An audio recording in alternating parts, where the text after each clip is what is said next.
Hello and welcome back to Season 2, Episode 14 of the Unlimited Opinions podcast. I'm Adam Bishop. And you're Mark Bishop. You're yawning. That was a fantastic time to yawn. Sorry, it just kind of came, washed over me. Yes, that's amazing. We are, of course... Like Poseidon's Revenge. Yes, like Poseidon's Revenge. We are, of course, reading Jake Jackson's Myths and Legends about world mythologies.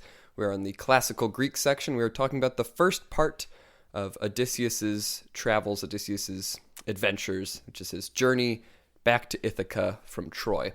And yes, his trials, tribulations. Yes. And so this picks up exactly where we left off last time with the end of the Trojan War. Odysseus, of course, one of the Greeks, is wanting to return home after this 10-year-long war. And so he sets out on these few ships with some of his men, and he faces just a whole lot of awful things. The only thing worse than being Odysseus is being one of his men.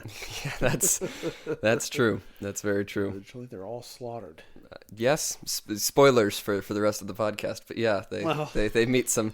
Oh, that was mysterious. Yes, thank you for pushing the door and was too close to me. Yes, I can tell. I didn't realize it was going to squeak like a Sherlock Holmes movie. Yes, it's some sound effects for you. This is something very mysterious.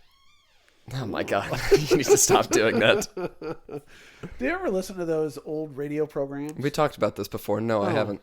Oh, do we talk about it on the podcast? Yeah, we talked about it specifically on the podcast. Yeah, those are great. Where they can really tell the story through sound effects and just words.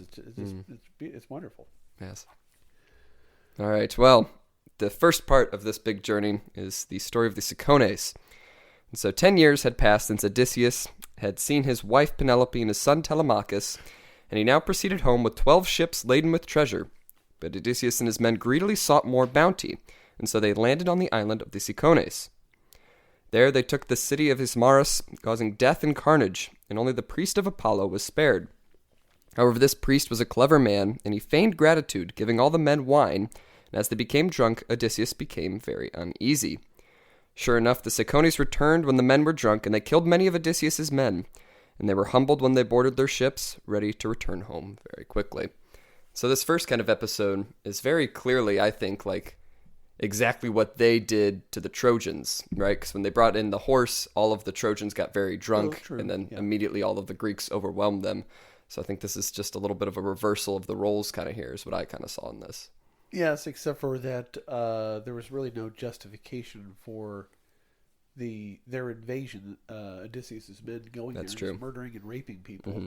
So there was no argument about it. They're just like, hey, let's go land there and kill these people and rape their women. Yeah, exactly. I mean, that's exactly what they wanted, is just greed. And that kind of sets the stage for all the terrible things that will happen to them in the future because they deserve it, quite frankly. Yeah, and that's really what happens is a lot of their issues are brought about because of greed or other very various vices. Yeah, vices or moral failings. There's a lot of that in here that only if they're dutiful or respectful of others does Odysseus ultimately survive. Exactly. And his cunning and yeah, that's really what he's kind of portrayed as a lot of the time, is how he's very cunning. Yeah. Is really his big positive attribute, and then he has a lot of vices, which we'll see later. Yeah.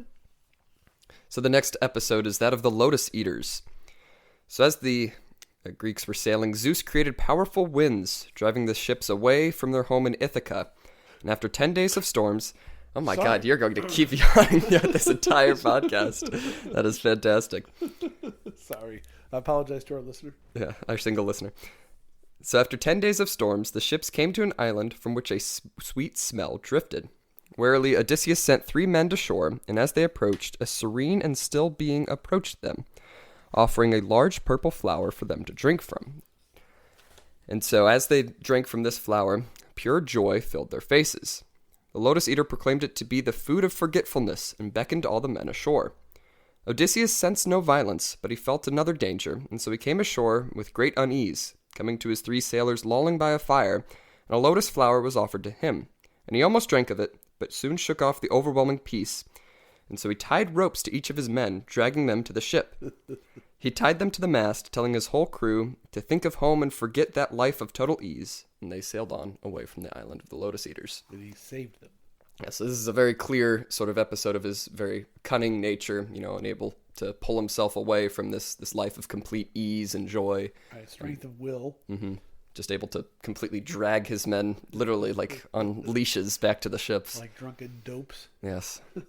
Ties them to the mast, which is actually something that'll come back later on. Right. Yes. It's a lot of kind of repeating sort of cycles of stories that we'll see throughout the rest of his journeys here. Agreed. I like these stories. They're really entertaining. They are they're very famous too. Like every time I read one, I'll remember, oh, I've heard about this somewhere, and I can never place where, because I've never read the Odyssey, which is of course where this comes from. It's Homer's, I guess, kind of sequel to the Iliad. Would you consider that a sequel? I don't I don't know. know. What was I going to say? Oh, well, you've know of versions of all of these from the Percy Jackson stories. Of course, yeah. Because there's, I think there was a casino they went to in Las Vegas or Reno or something that they got kind of dragged in there, the Lotus Casino or something. So so as a kid, I think I've read all those to you. Yeah, and I'm sure you have on your own. So it's kind of funny. I think those are really clever books, and so there's a lot of these stories being retold in a kind of a modern setting. I think in one of the books they actually go about like exactly on the same journey as Odysseus. Correct. If I remember, I think it's the Sea of Monsters. Could be third one maybe. Right. But I do remember a lot of these sort of same episodes kind of happening throughout that book. Right. So it's entertaining. They're very entertaining. Yes. Well, they're good stories. They're timeless. They are. They're exactly timeless. I mean, they're thousands of years old, and we're still talking about them. Yes. And the next story is that of the Cyclopes. So having to stop for food and water. Is it Cyclopes or Cyclopses? Cyclops? Cyclopes. I mean, really, if we were putting it into the Latin, because that's where this comes from, it's Cyclopes. It's the Latin word. All right. I believe. Moving along. Yes. So having to stop for food and water, Odysseus and his men stopped on an island seemingly inhabited only by sheep and goats. Oh my God. Oh, can you hear that? Yeah, very clearly. Oh my God. All right. You need to wake up. And so they explored this island, finding a cave filled with goat milk and cheese, and they fell asleep in the cave after eating much of it. They were woken by heavy footfall, for the giant Polyphemus had come to them, and he was a cyclops with just one eye who was the son of Poseidon. Odysseus attempted to politely ask for hospitality, but Polyphemus simply did not care, and ate several of the men, then rolling a boulder in front of the entrance and laying down inside of the cave to sleep, leaving Odysseus to ponder their plight amongst the sheep. The next morning he ate 2 more men, then leaving with the sheep and blocking the entrance, and when he returned hours later, Odysseus offered Polyphemus wine, which he surprisingly accepted, asking Odysseus his name, to which Odysseus replied, "No one," and Polyphemus then fell asleep. As Polyphemus was sleeping, Odysseus thrust a sharpened log into his eye, blinding him, and he cried out, and the other cyclopes that lived on the island came to his aid, but they were confused by his shouts of "No one has blinded me," and so they promptly left. The men hid in the corner, and Polyphemus slept. Hearing his sheep wanting to leave the cave the next morning, he let them out, feeling the top of each one to make sure it wasn't one of the men leaving. However, he soon realized that there was no one left in the cave, for the men had tied themselves to the undersides of the sheep, and they were already racing to their ships. Odysseus called out once more to Polyphemus, revealing his true name, and Polyphemus begged for Poseidon to take revenge on Odysseus, and the men set sail once more. Odysseus should have just said, no one did it to you. He had to brag about it. I'm Odysseus. Yeah, I guess it was kind of his shook pride. His fist at him. Probably. Well, as they're kind of running to their ships, the giant is throwing big slabs of stone at them, so they're kind of a heroic chase here, and he's proclaiming that he's actually Odysseus that blinded him. Yes. So he's probably singing, miss me, now you gotta kiss me. Exactly. That's exactly what happened. You're spot on. Nanny, nanny, boo, boo, stick your head in dog do. Exactly. And so I have heard that, yes. I've heard the Nana Nana Boo Boo song. Very good. Yeah, this is kind of where we see... Yeah, that came from Odysseus. Did it? Yeah. Did it really? Oh my God. Or that was the Iliad. Yeah. And so this is kind of where we see, I guess, a contrast in Odysseus, again, displaying his cunning, and then also his pride, I suppose, and after gorging himself on this food, and then he finds a way out of it, but then he's also, another one of his vices is his pride. Yep. And so that's what gets him in trouble later. Because then Cyclops knew who to tell Dad about. Hey, he blinded me. Exactly. So after this, the fleet sailed to the island of Aeolus, the guardian of the winds, who lived with his 6 sons and 6 daughters in a great palace. And he provided the men with food and shelter for 30 days, and they were perfect guests, leading him to question why all of the gods seemed to hate Odysseus. Just wait. Upon their leaving, Aeolus provided Odysseus with a large parcel, in which were contained all of the winds, except the gentle wind of the west. And upon the ship, Odysseus allowed himself to rest. Several of his greedy men then found the parcel, believing it to contain treasure, and so they opened it, causing the ship to be tossed by heavy winds right back to Aeolus, who finally understood why the gods disliked Odysseus, and he sent them away without any aid. So again, this greed is kind of their downfall here. That's right. He's this really incredible gift of this bag literally containing the wind, and then his men can't help themselves and try to find out what it is, and sends them right back to where they came from. Yeah, very unfortunate. Without the favorable winds. Exactly. Because I was supposed to help them sail directly home, but then it did not, in fact, do that, unfortunately. Yes, I guess he shouldn't have taken the nap. Probably not. It was a bad, very unruly crew. First they go out and slaughter this whole island of people and rape their women and all this kind of stuff, and then you get all these problems with the Cyclops. I mean, that's exactly what they were doing in Troy, too, right? When they couldn't get into Troy, they were destroying all the nearby villages and stuff. So, again, it's kind of like none of these people are really the best heroes. Yeah. Nobody you can really look up to here. True. So then we come to the story of the Lystragonians. So after some time, the winds finally quieted, but now the ships lay in stagnant waters. But they at long last managed to row themselves into a rocky harbor. 3 men rowed ashore, first talking to 2 maidens, and then coming to a magnificent castle. They stood outside the doors of this castle when the doors suddenly burst open, and terrible giants burst through, for these were the Lystragonians, famous evil cannibals. They skewered the sailors, plucking them from the water, chaining them up, and destroying all but one of the ships, cooking and eating many men. Odysseus freed himself from his chains, and with just 1 crew, he rowed for 2 days to another island, where they wearily collapsed. So this is just kind of another sort of monster episode. They come to these famous evil giant cannibals and, have a daring escape and that sort of thing. That's something that happens sort of again and again. We kind of saw that first with Polyphemus, I guess, is the first real monster that they face. The others are kind of more tempting, or they're just humans that they happen to stumble across. But you see Polyphemus first, and then you see here with the Lystragonians with just these sort of monstrous figures appearing again and again. Well, also, Odysseus was very wary of it's too good to be true, and his men are like pestering him. Well, let's go to the shore because we're thirsty and hungry, and they see the gals, and they just kind of wander over to the jeweled palace. And next thing you know, they're dead. He has a good sense of when it's too good to be true. Right. That's like one thing that he really figures out is anytime he's in a situation where it seems like things are going well, he knows that something's definitely wrong. Yes, you should take that to heart. Should I? Yes, if things are going well, it's going to change.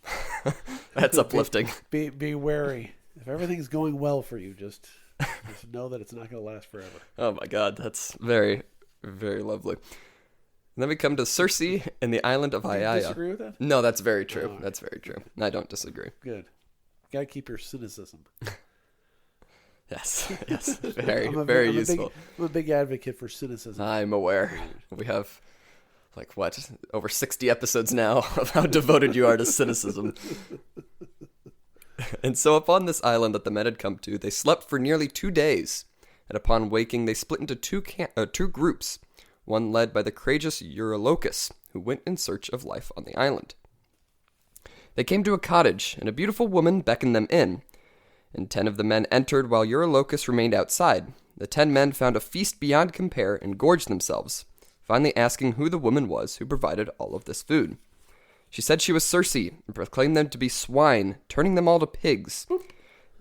Thank you for the sound effect. Yes. And seeing this, Eurylochus ran back to Odysseus. Now Odysseus was determined to save his men and not let any more die, so he sprinted through the forest, praying to the gods for aid. And he came across a boy who was really the god Hermes in disguise, who was sent by Athena. And he gave Odysseus a flower called moly, which was an antidote to Circe's spells. Odysseus then came to the cottage and also gorged upon the food, and Circe also attempted to transform him into a pig, but it didn't work because of the flower that he had, and he held her at sword point, and she realized him to be Odysseus and embraced him. They lay together and freed the 10 men the next morning, and then spent years on the island, and Odysseus forgot all about Penelope and Telemachus. However, he at last felt homesick, and rousing his men from their hedonism, they went in search of Circe. And so this is a sort of interesting episode, and this kind of happens, we'll see again here in a little bit, but he finds this woman that he falls in love with, and he lives for a very long period of time, just kind of enjoying himself, just forgetting all about his mission. It's very interesting, how that kind of happens to this sort of figure who's supposed to be kind of heroic, just completely neglecting his entire quest. Right. Well, it's just a quest to get back to his wife. Yeah, He exactly. Forgets her. Yeah. It reminds me of like some movies that are like a divorced man's fantasy. It's like what was the old joke? There was a movie called, I think it was called Dave, and there was a joke about Bill Clinton loving that movie because the movie was about a president who was single in the White House and he was dating a beautiful woman, and so the joke was, Bill Clinton loved that movie because he wanted to live it. So maybe there's some truth to this story. Maybe I could be on this quest to meet a beautiful goddess and live with her and forget about the wife for 7 years. Exactly. And this is kind of like the second time we see one of these things. This is another sort of vice that all these men have, is they just kind of want to sit and relax for a while. It's kind of what we see with the lotus eaters, just the life of pure bliss. And this is kind of what they do for a little bit here. Yeah, they're just gluttons. Yeah, exactly. Yeah. Well, I guess after all their battles and stuff. I don't know. Yeah. They don't seem to be in a big hurry to get home. No, not really. The other dudes, it's like the only one that really wants to get home is Odysseus. The rest of them just want to party all the time. Exactly. Kill people and stuff. Yeah, as you do. So the next story is actually, I think, my favorite out of these. Really? Yeah, this is very fascinating to me. And it's very fascinating. Oh my God. We're not doing that again. Nope. So this is the story of the House of Hades. So Circe knew that the day would come when Odysseus would leave, and so she gave her blessing for him and his men to leave, but there were some tasks that he needed to accomplish, such as meeting with the blind prophet Tiresias, who was now in the underworld. The men departed, except for the youngest of them, who was named Elpenor, who lay on the roof of the cottage in a drunken stupor, and seeing all of the men leaving, he fell to the ground, dying instantly. The men then entered the waters of Oceanus, where the rivers Phlegethon, Cocytus, and Styx converged beneath a rock, and there they sacrificed an ewe and a ram, and the ghosts of the dead gathered there to drink the blood. Yikes. Out of the crowd came Elpenor, who clung to Odysseus, begging for a grave, and Odysseus promised him one, then pushing further into the crowd of the dead. His mother Anticlea then appeared, who had been alive when he left for Troy, so her death was a surprise, but he pushed past her, finally finding Tiresias. Tiresias told him of Poseidon's spite and anger against him, and he warned him not to harm the herds of the sun on the shores of Trinacreon, or his voyage would fail. Anticlea then appeared again, telling Odysseus that his father Laertes was still alive, and Penelope and Telemachus waited loyally. Many of his comrades appeared, such as Agamemnon, Achilles, Ajax, Tantalus, and Sisyphus, and other heroes of a legend appeared to Odysseus then, such as Minos, Orion, and Heracles, but he finally returned to his men. They traveled back to Circe, who warned him of the hazards and trials ahead, and they set out for Ithaca, first giving Elpenor a great ceremony in a sturdy tomb. Yeah, it was a kind of spooky story. Yeah. He goes down there and says, "Oh, geez, I didn't know my mom died." Yeah, it's really rough. Seeing all these. Well, it happens, first. It's gone a long time. Yeah. Hey, Mom. Well, we also didn't realize Elpenor had died. None of them knew that, of yeah, course. yeah, And he's the youngest of them. Right. To see him just there in the underworld is. Hey, weren't you one of us? I thought you were on the ship. What happened? You really got drunk. Fell off a building and died. It's a rough way to go. Yeah, I think that's really one of my favorites. And I think it's expanded in the original story. I think he really does talk to each and every one of them. And I think that's also where we get the story of Sisyphus is the one with the big boulder in the underworld who has to roll it up the hill and just comes down and crushes them again. I think that's where that story comes in. And then Tantalus is the one who I think sits beneath a fig tree. And there's water at his feet, but he can never reach the figs, and he can never drink the water. Right. It's always tantalizing him. Yeah, there you go. Oh, that's actually where that word comes from. So that's not just a pun, but yeah, interesting stories. Yes, great stuff. Yes, torture. misery. Yeah, fun, very uplifting. Yeah, their idea of an afterlife is very fascinating, but they don't have. You just gotta do it. I did, yeah. Very fascinating. It was very, very. So the very fascinating part to me is that they don't really have a separate heaven or hell area. It's all kind of like the same thing, but maybe different areas of the same area, same place, and that's. I don't think I like that. Yeah, I mean they do have like. I don't want to be consorting with those evil people if I earn heaven, and I don't want to. I guess maybe my hell will be seeing all those other people enjoying themselves as I'm stuck in hell. I guess so. That'll be my hell. But I mean, if I'm in heaven, I don't want to be aware of those people suffering. Or maybe, do I? I don't know. Probably not. No, I don't think so. I don't think that would be enjoyable. I don't know. Yeah. Oh, well, you might enjoy it. I don't know about the rest of us. That's why I'm going to go to hell. Well, I think I want to crush my enemies and hear the lamentations of their women. I think I think their underworld is more of a physical place than I guess, sort of modern understanding. Because I know they did have like Elysium, which is where like the great heroes lived, right. But it was just separated from the rest of it. Like I think by a river. I think Elysium was in like an island.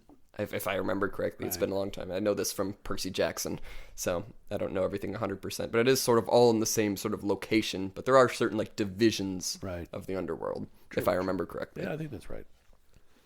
And so the next story is that of the Sirens. Dun, dun, dun, dun. And so, as the men sailed, a sweet melody sang upon the air, and Odysseus felt compelled to find its source. For these were the Sirens, the temptresses of darkness. He told his men to tie him to the mast and put candle wax in their ears, and they did so. And the Sirens appeared around Odysseus, beckoning him to his death. The men rowed on, and they finally sailed away from the Sirens, achieving a small victory. And so what Odysseus is kind of trying to do here is kind of trying to test himself, see if he can resist the cries of the Sirens, which are, they beckon you to the rocks and to the shore, which would destroy the ship and kill you, essentially. So what he's trying to do is he's trying to see, like, if he's just left to his own devices in his mind, if he can just resist their song entirely. Right. And not really, as it turns out. No. Although he seems to think that he did a good job, but I'm wondering why he didn't just put the wax in his own ears, too. Yeah. Or not tie himself to the mast. And then that's more of a challenge. Mm-hmm. Yeah, that's true. But he didn't go quite crazy. Yes. So I guess it's a victory. But it is clever, with the candle wax, too. Something to plug their ears, so... Small victory for them. I thought it was disgusting, though. I mean, really? Yeah, it'd be so hard to get all that wax out of your ears. That's true. But I guess maybe if you do it right, it comes out in one big piece. Maybe it'd be like cleaner then. Isn't that a thing?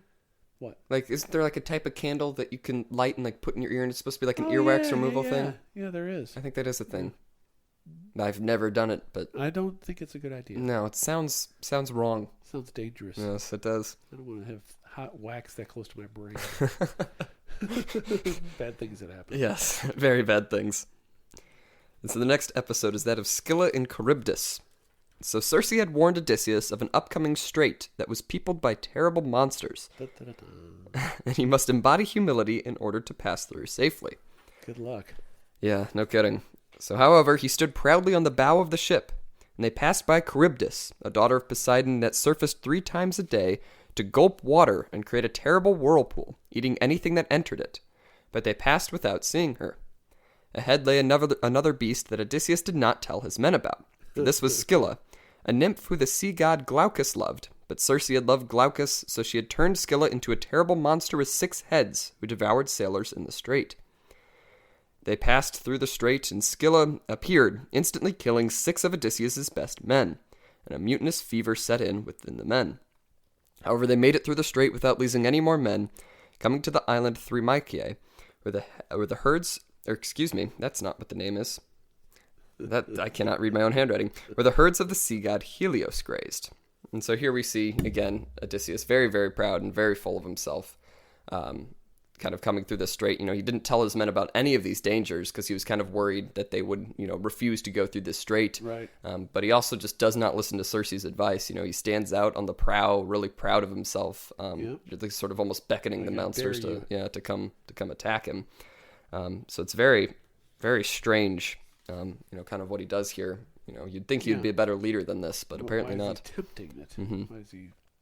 He's very, very proud. Yeah, Pride comes before the fall of his 6 men who were tortured. Yeah, no kidding. Crazy beast. Yeah, yikes. Not a good leader. Not at all. But he did get them to the island that has the forbidden sheep. Yes. And I think we know what's going to happen, don't we? Yes, Those I think. sheep. Yes, the poor sheep and the poor men. Oh, they held out for a long time. Yes. So I guess you want to tell the story. Yes, I will tell. Unless you want to tell the story. No, okay. no. Well, they get there and they're hungry. And they take an oath that they're not going to eat these beautiful, sumptuous sheep. Mm-hmm. But then they're there forever because a storm came up. And they got really hungry. And so they ate some. Mm-hmm. Right? Yes. And then what happened then? I'm trying to remember. I think a whole bunch of them died, didn't they? Yeah, that's the abridged version. Oh my god. But there's some details. So the reason they stop at this island is because Eurylochus is getting very angry. There's almost a mutiny about to begin. They demand a period of rest, and so he allows them to harbor on the shores of Trinacurion. But don't eat the sheep. Yes, but don't eat the sheep. And so they do swear that oath. And then you're right, the tempest does come. They're trapped there for 30 days. And so they ate the sheep, like you said. They broke their oath. Odysseus did not eat any of the sheep. Right. I'm not eating any of that. Yeah. Well, he was asleep, and they snuck out and devoured some of these sheep. Right. And Helios noticed their actions. And so Helios called out to Zeus for retribution. And Poseidon stirred up a tempest that destroyed the ship. And Zeus sent storms and thunderbolts, which killed all of the men except Odysseus, who had alone remained true. Right. And he clung to a makeshift raft and drifted in the ocean. He drifted for 9 days, thoughts of Penelope and Telemachus helping him stay strong, until he drifted again to Charybdis, whose whirlpool sucked down his raft, and the only reason he stayed alive was because he clung to a fig tree, until the raft was spat back out again, finally drifting towards the shores of the island of Ogygia. I think I pretty much had it right. Yeah, pretty much. That was just about everything. Killed them all, and then he's in a raft, and then he goes on the next island. Yep, that's just about how it goes. Calypso's island, right? Yes, Calypso's island. Another of his long-term love affairs. Yes, very, very unfortunate. Ooh, well, not for him.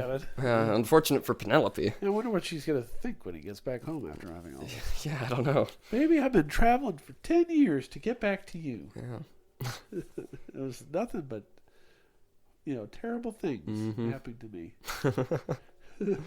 So coming to land, Odysseus saw a beautiful nymph, and this was Calypso, the daughter of... A beautiful nymph. Yeah, beautiful nymph. You know how they are. And so she was the daughter of Thetis, and she was an enchantress like Circe, and she provided for Odysseus's every need. Odysseus grew to love Calypso, and he lived with her for 7 years. Until that is a very long time. Until he finally felt the jab of conscience, sitting often on the shore looking towards his home of Ithaca. I feel like I'm forgetting something. Yeah. What is it that I'm forgetting? Oh, yeah, my wife and son. And so sitting on the shore, he was noticed by Athena.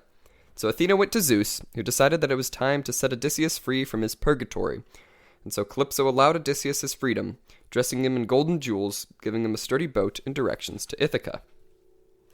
And so that's kind of how he gets out of this island that Calypso lives on. Finally, kind of Zeus is almost helping him here, at least not antagonizing him. And of course, this judgment is made between Zeus and Athena, while Poseidon is not there, because Poseidon still really, really hates Odysseus. He really wants Odysseus dead.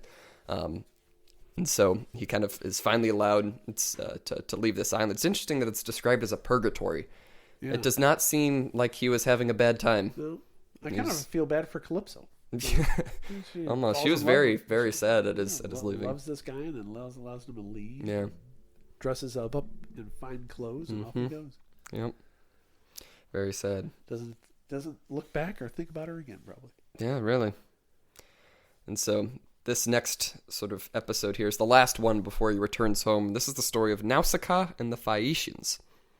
So Odysseus sailed for 18 days until he was noticed by Poseidon, who conjured a storm, throwing him overboard. But he was rescued by the sea goddess Leucothea, carrying him safely through the sea, which was calmed by Athena. Odysseus then landed on the island of the Phaeacians, which was ruled by King Alemnos, and Athena came to the chambers of the princess Nausicaa, coming to her in her dreams and telling her to visit the shore where Odysseus lay. She did so, stumbling upon Odysseus the next day, and his beauty made her devoted to him, and she brought him to her father, who welcomed him, recognizing his great demeanor, and thinking him to possibly be a god in disguise. Odysseus lived there in splendor for some time, but he never spoke of his identity, and King Alkinoos even offered Nausicaa as his bride, but Odysseus refused. King Alkinoos allowed Odysseus to pass on, aided by Phaeacian sailors. The night before Odysseus' departure, a feast was held, and a minstrel sang of the glory of Odysseus and his great feats in the Battle of Troy, causing Odysseus to burst into tears, revealing himself to be Odysseus, the son of Laertes. The king was overjoyed, for everyone had thought he was dead, besides his wife Penelope, who still waited loyally for his return, despite the many suitors who had come to her. Odysseus was then laden with gifts and sent home with Phaeacian sailors, but he slept along the way, and they placed his sleeping form amidst his treasures on the shores of Ithaca. However, as the Phaeacians left, Poseidon, furious at Athena and Zeus's protection of Odysseus, turned the Phaeacians to stone as a warning to all who would defy him. Yikes. Yeah, rough time for those Yeah, guys. those poor guys are just helping this guy out, and then they're turned to stone. Mm-hmm. They didn't do anything wrong. Yeah. And so after 10 years... These gods suck. Yeah, they really do. And so after 10 years at war and 10 years more journeying back home, Odysseus had returned, but still new challenges lay on the horizon, which we'll talk about next time. But yeah, this is almost sort of a redemption sort of period, I think for Odysseus. You know, he's again offered a bride who loves him. But this time he actually does refuse, because he actually does want to go home this time. First time. So he's kind of finally coming to his senses and realizing, I need to get home. Yeah. I have not been home in a while. And reduced to tears over and kind of denies himself. To them. Doesn't say who he is. He doesn't brag about, hey, I'm Odysseus, or I did all this and that. He's just quiet, and they're impressed by his basically his princely demeanor. Yeah. And then they're going to throw him a going away party and help him along his way, and then it's finally revealed he's the great Odysseus. So, I think it's also very interesting how he cries, at the sound of his accomplishments and how everybody's like praising him. I think he really does almost see what he's become over the last 20 years. Right. As he's kind of completely neglected all of his duties. He's not the hero that they sing of. Well, he hasn't neglected all of his duties. He's just neglected his duties to his wife and son. That's true. But I mean, he's been a good soldier and all that, and generally a pretty decent leader of his men, except for probably the first, raping and pillaging excursion. The rest of them he was trying to do pretty well, I think. By his men. I mean, the pride through the straits, was just tempting fate, and he didn't tell his guys, hey, there's pretty good chance of us all dying from these terrible monsters that I'm not telling you about. No kidding. But otherwise, I mean, I don't think he's neglected his men. I guess that's true. Those duties. He has neglected his family, though, I think. I think Absolutely. That's the big thing. He didn't seem to be in a big hurry for several of these, Well, I mean, it's definitely a big change from the first time we're introduced to Odysseus, because we hear about him, back when he's being kind of recruited for the Trojan War. Is the only reason he agrees to go is, his disguise is revealed because his son was laid down in front of the plow. He disguised himself as a farmer. So he's like, well, I guess, you got me. I am Odysseus. He was a crazy farmer. Yeah. Yeah, he was like a madman or whatever. And, I can't go to war. I'm crazy. Yeah. And so he finally, reveals himself to be Odysseus, and he really begrudgingly goes to this war because he really does not want to leave his family. Because that was his big issue with it. Is it was prophesied that the war would last 10 years, so he doesn't want to be 10 years away from his family, and so it's kind of a shift throughout this journey. True. Which is very unfortunate. Yeah, that was it for the journeys of Odysseus. A very good section of this reading, I thought. I really like all these little stories here. Yeah, like the morality tales. It kind of gives you a lesson one way or the other, and I like how everybody's imperfect. The gods are vengeful, but also merciful. Yeah, depending on the situation and all that. It's interesting, kind of how Zeus is portrayed here. Because Athena is very much on Odysseus' side, and then Poseidon is very much against him. And Zeus really only ever takes action when it's, he does something awful, or, like his men betray their oath or warnings or whatever. Yeah, so he's, he kind of seems like, with all the trouble he's causing, it seems like he'd be a villain, but then, kind of when he's leaving Calypso's island, he's just really being fair. Zeus isn't really hindering him purposefully. It's just, you deserve this, dude. Like, this is what happened because of your own actions. certain amount of justice implied in the stories. Exactly. Yeah. Yes, well, that was episode 14 of season 2 of Unlimited Opinions. You can follow us on Twitter at ULMTD Opinions, of course. We still have a t-shirt competition ongoing. Yes. The first person to tweet at us something along the lines of "Your podcast sucks" or Yes. "is awful" or Has anybody "is a been detriment critical? to society." No. I saw you were tweeting at various people. Yes, trying I was. To get, I was.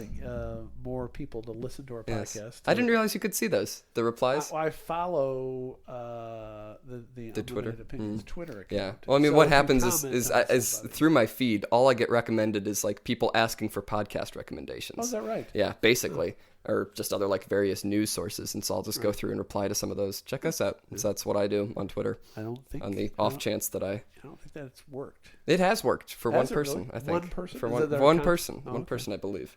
What you need to do is you need to get Joe Rogan to come. To Joe Rogan. Yeah. Joe Rogan's That- going to pick no. up our Yeah, podcast. you never know. At some point, it's bound to happen. I don't think it is. Well, if through some twist of fate that I become a highly controversial and entertaining public figure, I will grant an interview to Joe Rogan. Nobody else? Nobody else. It'll be no local news, no national news. I don't care who they are, and I'm going to wait for Joe Rogan's people to contact me, and then the two of us will go to Austin and be God. part of his podcast. That'd be pretty cool. I have to find the right issue to become a highly controversial. Yeah, what's your controversy? I don't know. It's I think it'll fall into my lap. I'm sure it will. I don't think I'm going to plan on it. It's just going to happen, and then I'll be like super famous and infamous. I'll be infamous, which is terrible. Yes. But I'm going to parlay that into being on Joe Rogan's podcast. God. What's that, like episode 1700 or something? He has a crazy amount of yeah. episodes. Yeah. Yeah.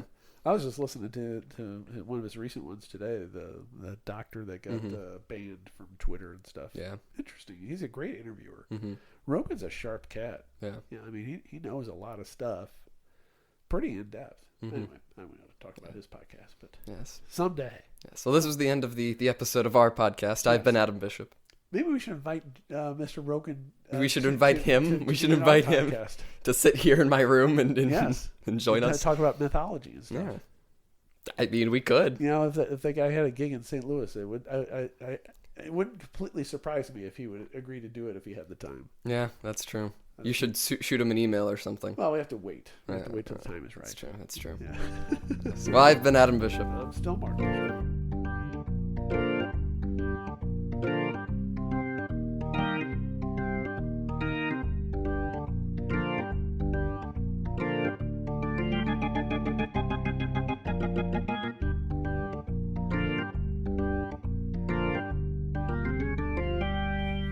Maybe Joe Rogan will be on next episode. Who Not knows? next Not next one. No, we gotta put it off for a while. I gotta be infamous. Yeah, of course. I'm surprised you're not already. Nobody cares enough. Nobody cares enough to bother with me. Oh my God. Someday. Someday.